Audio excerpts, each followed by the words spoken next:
ಮಹಾತ್ಮ ಗಾಂಧಿ ಅವರ ಹೆಸರನ್ನ ಒಳಗೊಂಡಿದ್ದ ನರೇಗಾ ಯೋಜನೆಯನ್ನ ಬದಲಾಯಿಸಿದ್ದು ಮತ್ತು ಅದರ ಹೆಸರನ್ನ ಜಿ ಎಂದು ಇಟ್ಟಿದ್ದರ ವಿರುದ್ಧ ಖಂಡನೆಯನ್ನ ವ್ಯಕ್ತಪಡಿಸುವುದಕ್ಕೆ ರಾಜ್ಯ ಸರ್ಕಾರ ವಿಶೇಷ ಅಧಿವೇಶನ ಕರೆದಿದೆ.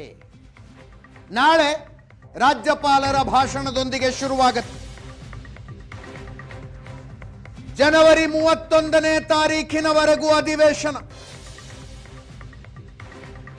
ನಾಳೆ ಜಂಟಿ ಸದನವನ್ನುದ್ದೇಶಿಸಿ ಗವರ್ನರ್ ಥಾವರ್ ಚಂದ್ ಗೆಹ್ಲೋಟ್ ಅವರು ಭಾಷಣ ಮಾಡ್ತಾರೆ. ರಾಜ್ಯ ಸರ್ಕಾರ ಬರೆದುಕೊಟ್ಟಿರುವ ಭಾಷಣವನ್ನು ಓದುತ್ತಾರೆ. ಆ ನಂತರ 5 ದಿನಗಳ ಕಾಲ ರಾಜ್ಯಪಾಲರ ಭಾಷಣದ ಮೇಲೆ ಚರ್ಚೆಯಾಗುತ್ತೆ. ಕೊನೆಯ 2 ದಿನ ಜಿ ಕಾಯ್ದೆಯ ಚರ್ಚೆಗೆ ಮೀಸಲು. ಜನವರಿ 30, 31 ಜಿ ಕಾಯ್ದೆಯ ಚರ್ಚೆಗೆ ಮೀಸಲು.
ನಿನ್ನೆ ತಾನೇ ತಮಿಳುನಾಡಿನಲ್ಲೂ ಕೂಡ ಅಧಿವೇಶನ ಆರಂಭಗೊಂಡಿದೆ.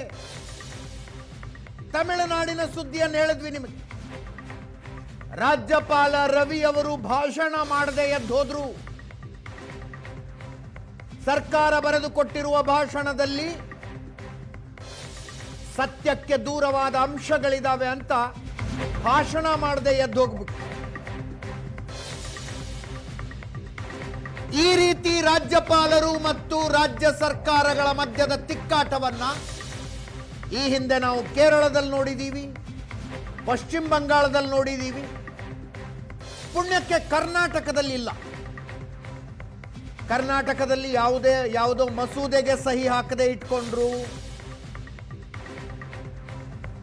ಯಾವುದೋ ಪ್ರಕರಣದಲ್ಲಿ ಪ್ರಾಸಿಕ್ಯೂಷನ್ಗೆ ಅನುಮತಿ ಕೊಟ್ಟು ಬಿಟ್ರು. ಇಂಥ ಸುದ್ದಿಗಳನ್ನು ಕೇಳ್ತೀವಿ ಹೊರತು ಬಹಿರಂಗ ಸಮರಕ್ಕೆ ರಾಜ್ಯ ಸರ್ಕಾರ, ರಾಜ್ಯಭವನಗಳು ಇಳಿದಿಲ್ಲ. ಇಲ್ಲಿ ನಾಳೆ ಅದು ಕುತೂಹಲ. ನಾಳೆ ರಾಜ್ಯ ಸರ್ಕಾರ ಬರೆದುಕೊಡುವ ಭಾಷಣದಲ್ಲಿ ನೇರ ಜಿ ಕಾಯ್ದೆಯ ವಿರುದ್ಧದ ಟೀಕೆಗಳಿರುವ ಸಾಧ್ಯತೆ ಇದೆ. ಗವರ್ನರ್ ಥಾವರ್ ಚಂದ್ ಗೆಹ್ಲೋಟ್ ಅವರು ಆ ಟೀಕೆಗಳನ್ನು ಓದುತ್ತಾರಾ?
ಕ್ಷಮಿಸಿ, ಸ್ವಲ್ಪ ಹೊತ್ತು ಯಾವುದೋ ಬೇರೆ ಸುದ್ದಿ ತೆಗೆದುಕೊಳ್ತಾ ಇದ್ವಿ. ರಾಜ್ಯಪಾಲ ಥಾವರ್ ಚಂದ್ ಗೆಹ್ಲೋಟ್ ಅವರು ನಾಳೆಯ ಅಧಿವೇಶನವನ್ನುದ್ದೇಶಿಸಿ ಮಾತನಾಡಲು ನಿರಾಕರಿಸಿದ್ದಾರೆ. ಈಗಷ್ಟೇ ಬಂದಂತಹ ಸುದ್ದಿ ಇದು. ಮಧ್ಯಾಹ್ನ 1 ಗಂಟೆಗೆ ಚೀಫ್ ಸೆಕ್ರೆಟರಿ ಅವರಿಗೆ ಕಮ್ಯುನಿಕೇಟ್ ಮಾಡಿದ್ದಾರೆ ಥಾವರ್ ಚಂದ್ ಗೆಹ್ಲೋಟ್, ಮಾನ್ಯ ರಾಜ್ಯಪಾಲರು. ನಾಳಿನ ಜಂಟಿ ಅಧಿವೇಶನವನ್ನು ಉದ್ದೇಶಿಸಿ ನಾನು ಮಾತಾಡೋದಿಲ್ಲ ಅಂತ ಹೇಳಿದ. ಈಗಷ್ಟೇ ಬಂದಂತಹ ಸುದ್ದಿ, ರಾಜ್ಯ ಸರ್ಕಾರ ವರ್ಸಸ್ ರಾಜಭವನ ಫೈಟ್ ಕರ್ನಾಟಕದಲ್ಲೂ ಆರಂಭಗೊಳ್ತಾ. ಸದನವನ್ನುದ್ದೇಶಿಸಿ ಮಾತನಾಡಲು ಗವರ್ನರ್ ನಿರಾಕರಣೆ. ಮುಖ್ಯ ಕಾರ್ಯದರ್ಶಿಯವರಿಗೆ ಮೌಖಿಕವಾಗಿ ಹೇಳಿದ್ದಾರೆ.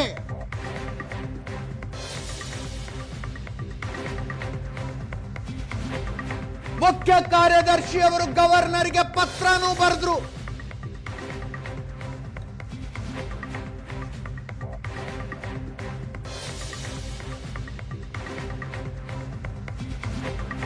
ಪತ್ರ ಬರೆದು ಸಂವಿಧಾನಾತ್ಮಕವಾಗಿ ನೀವು ನಿರಾಕರಿಸೋದಕ್ಕೆ ಬರೋದಿಲ್ಲ ಅಂತ ಹೇಳಿದ್ದಾರೆ.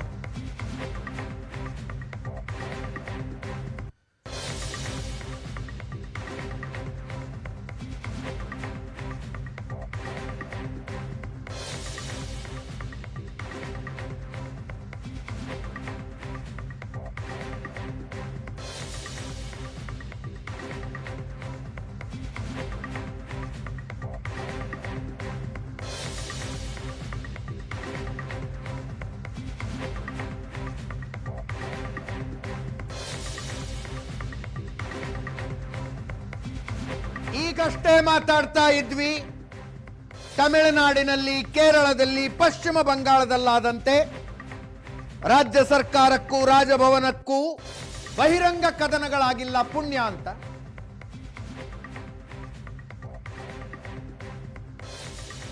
ಈಗ ಬರ್ತಾ ಇರುವ ಮಾಹಿತಿ, ರಾಜ್ಯಪಾಲರು ನಾಳಿನ ಜಂಟಿ ಅಧಿವೇಶನವನ್ನುದ್ದೇಶಿಸಿ ಮಾತನಾಡಲು ನಿರಾಕರಿಸಿದ್ದಾರೆ.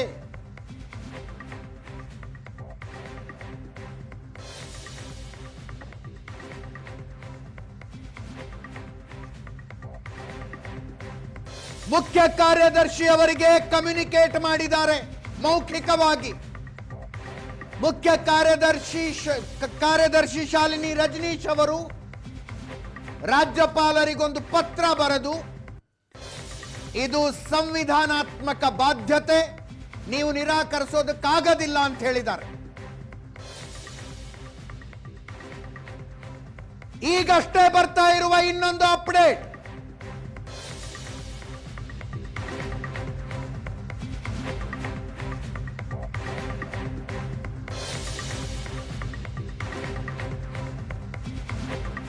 ಐದು ಗಂಟೆ 45 ನಿಮಿಷಕ್ಕೆ ಕಾನೂನು ಸಚಿವ ಎಚ್ ಕೆ ಪಾಟೀಲರ ನೇತೃತ್ವದಲ್ಲಿ ಒಂದು ನಿಯೋಗ ರಾಜಭವನಕ್ಕೆ ಹೋಗ್ತಾ ಇದೆ. ಜಂಟಿ ಅಧಿವೇಶನವನ್ನುದ್ದೇಶಿಸಿ ಮಾತನಾಡುವಂತೆ ರಾಜ್ಯಪಾಲರ ಮನವೊಲಿಸಲು ಒಂದು ನಿಯೋಗದಲ್ಲಿ ಅಡ್ವೊಕೇಟ್ ಜನರಲ್ ಶಶಿಕಿರಣ್ ಶೆಟ್ಟಿ ಇರ್ತಾರೆ,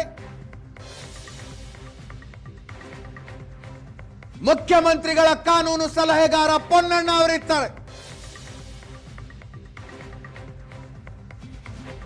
as Ponnanna, advocate general Shashikiran Shetty ಅವರ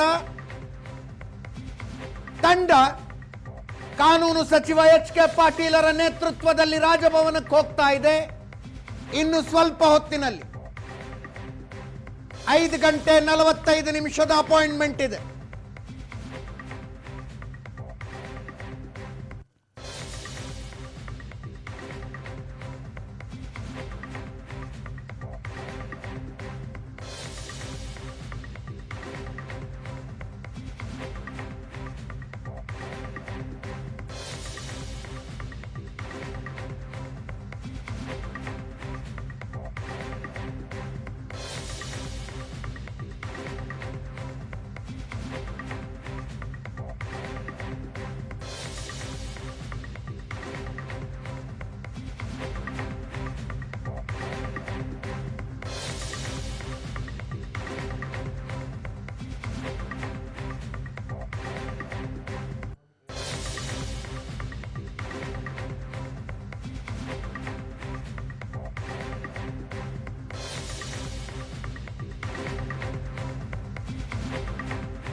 ನನ್ನ ಕೊಲೀಗ್ಗಳಾದ ಪ್ರಶಾಂತ್ ನಾತು ಹಾಗೂ ಆನಂದ ಬೈದನ ಮನೆ ಇಬ್ಬರು ನೇರ ಸಂಪರ್ಕದಲ್ಲಿದ್ದಾರೆ. ಪ್ರಶಾಂತ್, ಮೊದಲು ಆನಂದಿಂದ ಅಪ್ಡೇಟ್ ತಗೊಂಬರೋಣ. ಆನಂದ, ಏನೇನು ಇದುವರೆಗಿನ ಅಪ್ಡೇಟು? ಮಧ್ಯಾಹ್ನ 1 ಗಂಟೆಯಿಂದ ಈ ಡೆವಲಪ್ಮೆಂಟ್ಸ್ ಆಗ್ತಾ ಇದೆಯಂತೆ.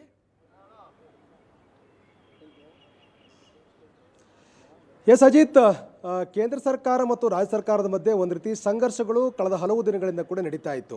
ಅದು ಆಡಳಿತಾತ್ಮಕವಾಗಿರುತ್ತದೆ ಮತ್ತು ಕಾನೂನಾತ್ಮಕವಾಗಿರ್ತಕ್ಕಂಥ ಕೆಲವು ಪ್ರಕ್ರಿಯೆಗಳ ಮೇಲೆ ಗಂಭೀರವಾಗಿರ್ತಕ್ಕಂಥ ಪರಿಣಾಮಗಳನ್ನು ಬೀರ್ತಾ ಇತ್ತು.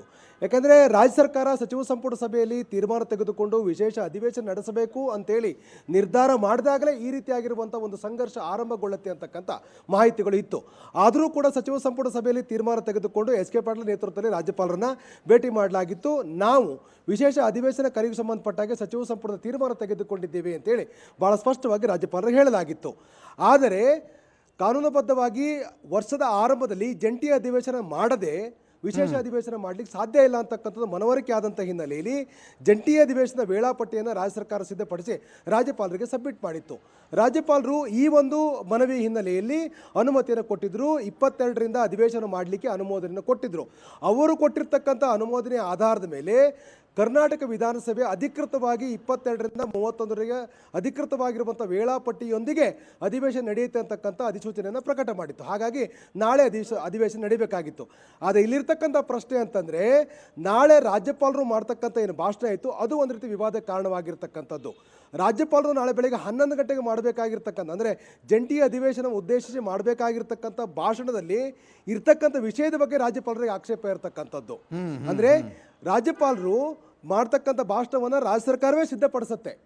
ಆದರೆ ಆ ಭಾಷಣದಲ್ಲಿರ್ತಕ್ಕಂಥ ಕೆಲವೊಂದಷ್ಟು ಪ್ರಮುಖವಾಗಿರ್ತಕ್ಕಂಥ ಪ್ರಸ್ತಾಪಗಳಿಗೆ ರಾಜ್ಯಪಾಲರ ವಿರೋಧ ಇದೆ. ಮುಖ್ಯವಾಗಿ ಕೇಂದ್ರ ಸರ್ಕಾರ ತಂದಿರತಕ್ಕಂಥ ತಿದ್ದುಪಡಿ, ಮನ್ರೇಗಾ ಯೋಜನೆಯನ್ನು ಬದಲಾವಣೆ ಮಾಡಿ ಅದನ್ನು VB ರಾಮ್ಜಿ ಅಂತೇಳಿ ಬದಲಾವಣೆ ಮಾಡಿರ್ತಕ್ಕಂಥ ಹಿನ್ನೆಲೆಯಲ್ಲಿ ಆ ಒಂದು ಯೋಜನೆಯಿಂದ ರಾಜ್ಯಕ್ಕೆ ಆಗ್ತಕ್ಕಂಥ ಅನ್ಯಾಯ ನಷ್ಟಗಳ ಬಗ್ಗೆ ಸಂಪೂರ್ಣವಾಗಿರ್ತಕ್ಕಂಥ ಮಾಹಿತಿಯನ್ನು ಈ ರಾಜ್ಯಪಾಲರ ಭಾಷಣದಲ್ಲಿ ಪ್ರಸ್ತಾಪ ಮಾಡಿದ್ದಾರೆ ಅಂತಕ್ಕಂಥ ಮಾಹಿತಿಗಳು ಇರುವಂಥದ್ದು. ಈ ಒಂದು ಕಠಿಣವಾಗಿರ್ತಕ್ಕಂಥ ಶಬ್ದಗಳಲ್ಲಿ ರಾಜ್ಯ ಸರ್ಕಾರ ಸಿದ್ಧಪಡಿಸಿರ್ತಕ್ಕಂಥ ಭಾಷಣವನ್ನು ಓದಲಿಕ್ಕೆ ರಾಜ್ಯಪಾಲರು ಹಿಂದೇಟು ಹಾಕ್ತಾ ಇದ್ದಾರೆ. ಹಾಗಾಗಿ ಅವರು ಈಗಾಗಲೇ ತಾವೇ ಅನುಮೋದನೆ ಕೊಟ್ಟಿದ್ದರೂ ಕೂಡ ಈ ಭಾಷಣ ಓದಲಿಕ್ಕೆ ನಿರಾಕರಣೆ ಮಾಡಿದಂಥ ಕಾರಣಕ್ಕಾಗಿ ಒಂದು ಸಂಘರ್ಷ ಏರ್ಪಟ್ಟಿರ್ತಕ್ಕಂಥದ್ದು. ನಾವು ಪಕ್ಕದ ತಮಿಳುನಾಡು ಮತ್ತು ಕೇರಳದಲ್ಲಿ ಆಗಿರ್ತಕ್ಕಂಥ ಬೆಳವಣಿಗೆಯನ್ನು ಕಳೆದ 24 ಗಂಟೆಗಳ ಹಿಂದೆ ನೋಡಿದ್ದೇವೆ.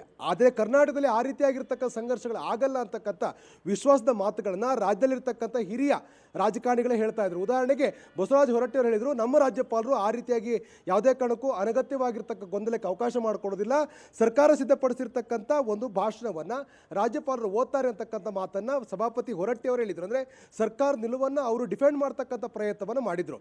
ಆದರೆ ಈ ಕೇಂದ್ರ ಸರ್ಕಾರದ ವಿರುದ್ಧ ಅತ್ಯಂತ ಕಠಿಣವಾಗಿರ್ತಕ್ಕಂಥ ಶಬ್ದಗಳಲ್ಲಿ ರಾಜ್ಯಪಾಲರ ಭಾಷಣದಲ್ಲಿ ಪ್ರಸ್ತಾಪ ಮಾಡೋದಕ್ಕೆ ರಾಜ್ಯಪಾಲರಾಗಿರೋದ ಗೆಹ್ಲೋಟ್ ಅದಕ್ಕೆ ತೀವ್ರ ವಿರೋಧವನ್ನು ವ್ಯಕ್ತಪಡಿಸಿದ್ದಾರೆ. ಅವರು ತಮಗಿರ್ತಕ್ಕಂಥ ಅಧಿಕಾರವನ್ನು ಬಳಕೆ ಮಾಡಿಕೊಂಡು ಮುಖ್ಯ ಕಾರ್ಯದರ್ಶಿಗಳಿಗೆ ಸಂಪರ್ಕ ಮಾಡಿ ಅವರು ಆ ಪದವನ್ನು ಕಟ್ ಮಾಡಲಿಕ್ಕೆ ಸೂಚನೆ ಕೊಟ್ಟಿದ್ದರೂ ಕೂಡ ರಾಜ್ಯ ಸರ್ಕಾರ ಆ ಒಂದು ಪ್ಯಾರಾ ಕಟ್ ಮಾಡಲಿಕ್ಕೆ ನಿರಾಕರಣೆ ಮಾಡಿದಂಥ ಹಿನ್ನೆಲೆಯಲ್ಲಿ ಗೊಂದಲ ಉಂಟಾಗಿರ್ತಕ್ಕಂಥದ್ದು. ಇನ್ನು ಕೆಲವೇ ಗಂಟೆಗಳಲ್ಲಿ ರಾಜ್ಯ ವಿಧಾನಮಂಡಲ ಅಧಿವೇಶನ ಆರಂಭ ಆಗ್ತಕ್ಕಂಥ ಈ ಸಂದರ್ಭದಲ್ಲಿ ರಾಜ್ಯಪಾಲರು ನಾನು ಭಾಷಣ ಮಾಡಲಿಕ್ಕೆ ನಿರಾಕರಣೆ ಮಾಡಿರತಕ್ಕ ಸಂದೇಶವನ್ನು ಮುಖ್ಯ ಕಾರ್ಯದರ್ಶಿ ಮೂಲಕ ಅವರು ರವಾನೆ ಮಾಡಿರ್ತಕ್ಕಂಥ ಹಿನ್ನೆಲೆಯಲ್ಲಿ ಈಗ ವಿವಾದ ಉಂಟಾಗಿರ್ತಕ್ಕಂಥದ್ದು, ಒಂದು ರೀತಿ ಗೊಂದಲದ ವಾತಾವರಣ ನಿರ್ಮಾಣ ಆಗಿದೆ. ಇನ್ನು ಕೆಲವೇ ಹೊತ್ತಲ್ಲಿ ಎಸ್ ಕೆ ಪಾಟೀಲ್ ನೇತೃತ್ವದಲ್ಲಿ ಸಚಿವರು ಮತ್ತು ಅಡ್ವೊಕೇಟ್ ಜನರಲ್ ನೇತೃತ್ವದ ನಿಯೋಗ ರಾಜ್ಯಪಾಲರು ಭೇಟಿ ಮಾಡುತ್ತೆ. ರಾಜ್ಯಪಾಲರಿಗೆ ಕನ್ವಿನ್ಸ್ ಮಾಡ್ತಕ್ಕಂಥ ಪ್ರಯತ್ನವನ್ನು ಮಾಡಲಾಗುತ್ತೆ. ಇಲ್ಲಿರ್ತಕ್ಕಂಥ ಮಾಹಿತಿ ಅಂದರೆ ಸಂವಿಧಾನದ 176ನೇ ವಿಧಿ ಅನ್ವಯ ಸರ್ಕಾರ ಸಿದ್ಧಪಡಿಸಿರ್ತಕ್ಕಂಥ ಒಂದು ಭಾಷಣವನ್ನು ರಾಜ್ಯಪಾಲರು ಓದಬೇಕು ಅಂತಕ್ಕಂಥದ್ದು ಸರ್ಕಾರದ ವಾದ. ಆದರೆ ಪ್ರತಿಪಕ್ಷಗಳು ಹೇಳ್ತಾ ಇರ್ತಕ್ಕಂಥದ್ದು ಸರ್ಕಾರ ಸಿದ್ಧಪಡಿಸಿರ್ತಕ್ಕಂಥ ಭಾಷಣವನ್ನು ಓದಲೇಬೇಕಂತಿಲ್ಲ, ಅವರು ಕೆಲವೊಂದು ಬದಲಾವಣೆ ಮಾಡ್ಬೋದು ಅಥವಾ ಸ್ಕಿಪ್ ಮಾಡಲಿಕ್ಕೆ ಅವಕಾಶಗಳಿದೆ, ಅಥವಾ ಬದಲಾವಣೆ ಸಂಬಂಧಪಟ್ಟಾಗೆ ಮುಖ್ಯ ಕಾರ್ಯದರ್ಶಿಗೆ ಸೂಚನೆ ಕೊಟ್ಟು ಅವರಿಂದ ಬದಲಾವಣೆ ಮಾಡತಕ್ಕಂಥ ಅವಕಾಶಗಳಿದೆ. ಹಾಗಾಗಿ ಆ ಬದಲಾವಣೆ ಮಾಡಿ ಅಂತಕ್ಕಂಥದ್ದನ್ನು ಈಗಲೂ ಕೂಡ ರಾಜ್ಯಪಾಲರು ಹೇಳಿದ್ದಾರೆ. ಹಾಗಾಗಿ ಈ ಬದಲಾವಣೆಗೆ ಸರ್ಕಾರ ಒಪ್ಪದೇ ಇರುವಂಥ ಹಿನ್ನೆಲೆಯಲ್ಲಿ ಗೊಂದಲ ಉಂಟಾಗಿರ್ತಕ್ಕಂಥ, ಸಂಘರ್ಷ ಉಂಟಾಗಿರ್ತಕ್ಕಂಥದ್ದು. ಅಜಿತ್,